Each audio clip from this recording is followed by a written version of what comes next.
Indonesia turun 3 peringkat dalam Indeks Kebebasan Pers yang diterbitkan Organisasi Wartawan Tanpa Batas atau RSF dari posisi 108 tahun lalu ke 111 tahun ini. Indeks Kebebasan Pers mengukur 5 indikator, yakni politik, ekonomi, sosial, legislasi, dan keamanan. Berdasarkan indikator ini, RSF menempatkan Indonesia dalam kategori 4 alias sulit.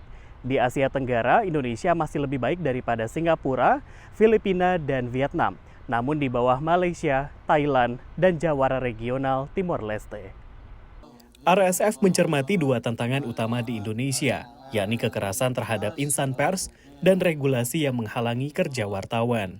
Terkait kekerasan, Aliansi Jurnalis Independen atau AJI mencermati setidaknya 1059 kasus sejak 2006.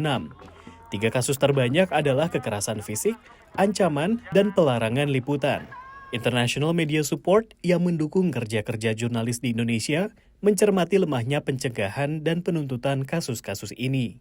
Pencegahan ini kan tidak melibatkan hanya jurnalisnya aja, tapi publik juga penting gitu. Pemerintah itu juga perlu terlibat dalam proses untuk pencegahan ini. Kemudian yang paling minim itu penuntutan gitu. Profesor media di Amerika Serikat yang meneliti kebebasan pers Indonesia sejak era reformasi mencermati aspek regulasi.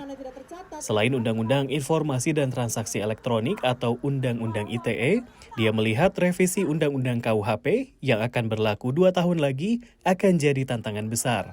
It's a very disturbing challenge because, as you know, it took forever to even write this new criminal code, and there are all these drafts. A lot of them were bad, but this draft went from bad to worse. I mean, it includes bans on insulting the president, the vice president, state institutions, the flag.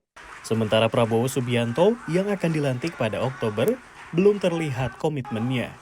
Sempat ada juga kan ya kayak semacam pertemuan di Dewan Pers gitu yang mengundang semua kandidat waktu itu, dan sayangnya yang terpilih saat ini tidak hadir gitu kan pada saat itu. Prabowo baru menyinggung kebebasan pers ketika KPU menegaskan keunggulannya dalam Pilpres baru-baru ini. Walaupun kadang-kadang pedas di telinga, tapi tetap kita terima kasih sama media pers kita. Menurut Janet Steele, ucapan itu perlu dikawal. Let's make sure that people understand that message and confirm it. Yeah, absolutely. So it's good he said that. That's good. Selama pemerintahan Joko Widodo, ada nota kesepahaman Dewan Pers dan Mabes Polri yang mengatur sengketa berita ditempuh di Dewan Pers dan bukan Bareskrim.